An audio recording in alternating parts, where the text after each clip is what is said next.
equipe.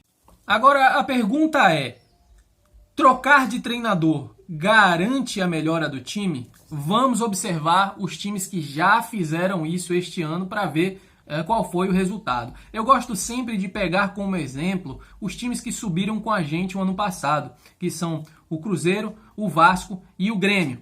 E vou colocar também o Santos aqui nessa jogada, porque o Santos investiu bastante no futebol esse ano e está lá embaixo na tabela e também já mudou de treinador. Vamos lá, primeiro eu vou falar do Vasco, certo? O Vasco, você sabe, não está bem no campeonato e já mudou de treinador. O que acontece? O Vasco é o terceiro maior clube em investimentos. Eles investiram mais de 116 milhões em contratações, ficando atrás apenas de Bahia e Flamengo.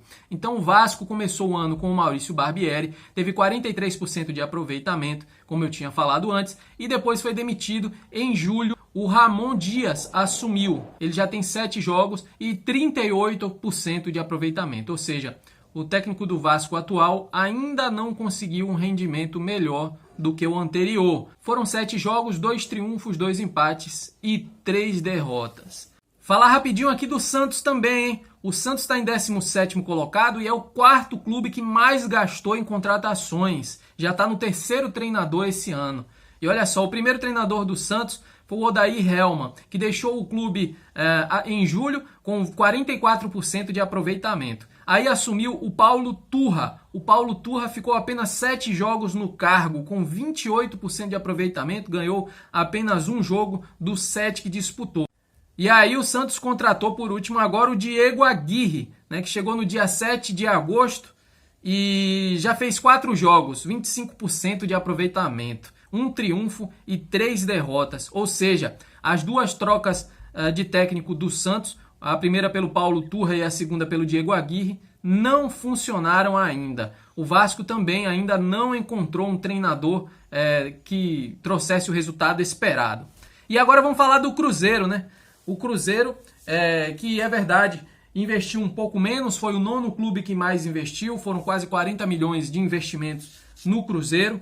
E o Cruzeiro começou o ano com o Paulo Pesolano, Cruzeiro que está em 12º lugar, mas está próximo da zona de rebaixamento no número de pontos. O Paulo Pesolano treinou o time deles, dando o acesso ano passado para a Série B. Eles foram campeões da Série B com o Paulo Pesolano e ele ficou até março e se demitiu. Depois o Cruzeiro contratou o treinador chamado Pepa, que deixou o clube com 38% de aproveitamento, fazendo 25 jogos, 38% apenas. Depois, mais uma troca. Aí vem um treinador interino, o Fernando Seabra, treinou o time por um jogo e agora o novo técnico do Cruzeiro, que assume a partir de agora, essa semana, foi o Zé Ricardo. Então você percebe que os times foram mudando bastante de treinador e continuaram sofrendo no campeonato. Ainda não conseguiram o resultado esperado. O Grêmio eu não preciso citar. O Grêmio não mudou de treinador porque os caras estão muito bem no campeonato, estão lá em cima na tabela.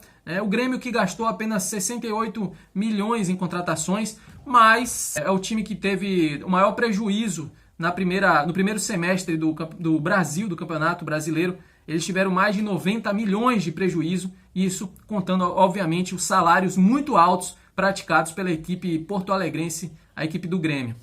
Lembrando que o Bahia contratou 25 jogadores, o Vasco também, 25 jogadores, O Cruzeiro contratou 20 e o Grêmio contratou também 20 jogadores. O Santos também contratou legal, O Santos foi o 4º clube que mais investiu em 20 jogadores. Então todos esses exemplos que eu dei foram de times que foram totalmente reformulados de um ano para o outro. Você sabe que é mais difícil para o treinador assumir esse time do zero, dar uma cara para eles, treinar que eles joguem numa determinada disposição tática e que isso fique automático e que eles possam responder bem a esse treinamento. Isso leva tempo, isso precisa de um trabalho muito árduo e todos esses times, não só o Bahia de Renato Paiva, todos eles tiveram dificuldades com treinadores e também com a confirmação de boas atuações nesses times.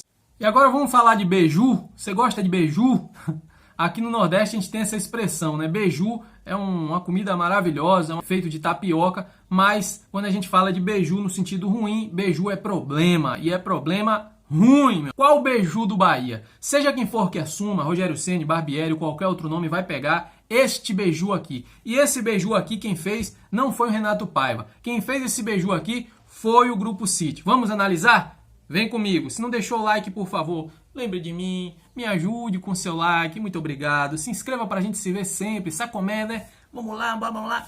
Vamos lá, tô empolgado com a saída de Paiva. Vamos lá, agora o beiju, meus amigos, o beiju. O Bahia não tem 11 jogadores titulares de confiança. O Bahia é o segundo time que mais gastou este ano, perdendo apenas para o Flamengo.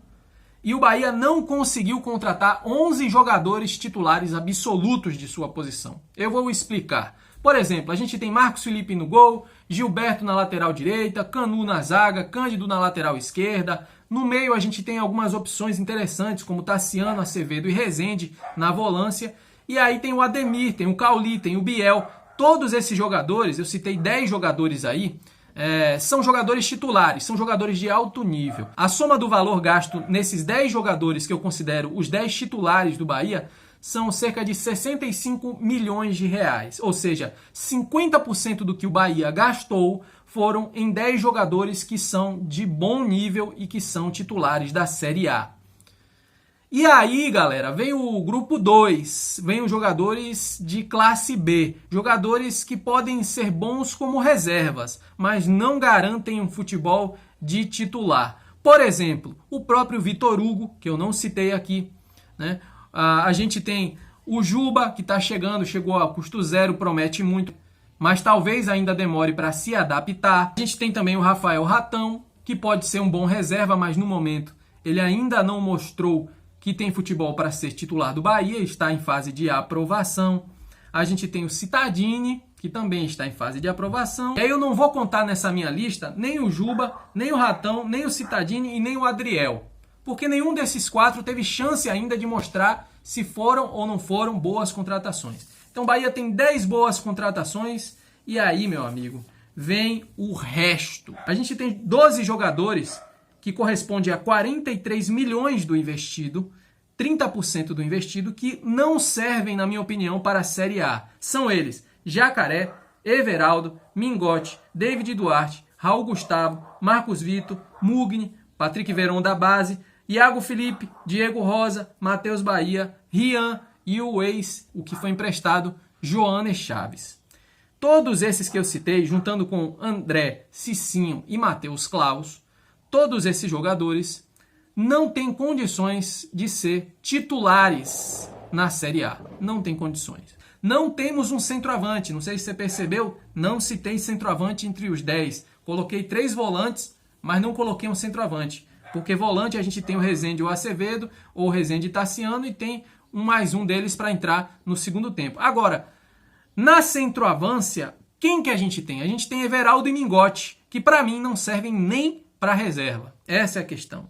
Olha só, talvez entrar nos 40 do segundo tempo, quando está todo mundo morto de cansado, algum desses jogadores possa render algo. Mas perceba bem, nós temos 5 jogadores aptos para reserva: Juba, Ratão, Gabriel Xavier, Vitor Hugo e Cittadini, talvez o goleiro Adriel também, e temos 12 jogadores que são inúteis. Podemos dizer que o Bahia investiu bem 50% do valor das contratações, né? Mas pelo menos 30%, 43 milhões, definitivamente foram mal investidos. Melhores contratações do Bahia: Biel, 10 milhões e meio, Ademir, 13 milhões, Cauli, 13,8 milhões, Canu, 10 milhões, Tassiano, 1 milhão e meio, Acevedo, empréstimo, Marcos Felipe, empréstimo, Gilberto, 15 milhões e Cândido, empréstimo. Atenção agora, piores contratações do Bahia: Mingote, empréstimo, Vitor Hugo, 11,7 milhões, Iago Felipe, 8 milhões, Diego Rosa, 12 milhões, Chaves, 18 milhões, Cicinho, 1,4 milhões e David Duarte, 500 mil só para emprestar. Então, meus amigos, a conclusão que eu chego é: independente quem assuma, vai ter que tirar leite de pedra. Porque um time que não tem 11 jogadores iniciais com qualidade para disputar a Série A e também não tem reserva para todas as posições de qualidade, esse time vai brigar para não cair. Eu não sei onde eu estava com a cabeça quando eu me iludi de achar que o Bahia, este ano, ia brigar por alguma outra coisa que não fosse não cair. Fato é o seguinte, eu torço para estar errado e torço mais, torço para que o técnico que chegue pegue esse time, que não é um time completo, que não é um time bem formado, e consiga tirar leite de pedra e consiga fazer essa equipe render como grupo, como futebol coletivo, fazendo render as individualidades que a gente ainda não viu, tirando leite de pedra com Iago Felipe, Diego Rosa, Cicinho e Vitor Hugo. É o que a gente precisa. Então, pessoal, o cenário é esse, não é nada fácil. A gente vai terminando por aqui, eu agradeço demais, muito obrigado, fique com Deus, deixe o seu like, se inscreva e aqui o canal Bahia Notícias. A gente torce e segue torcendo pelo Bahia. Bora Bahia, tamo junto, fui!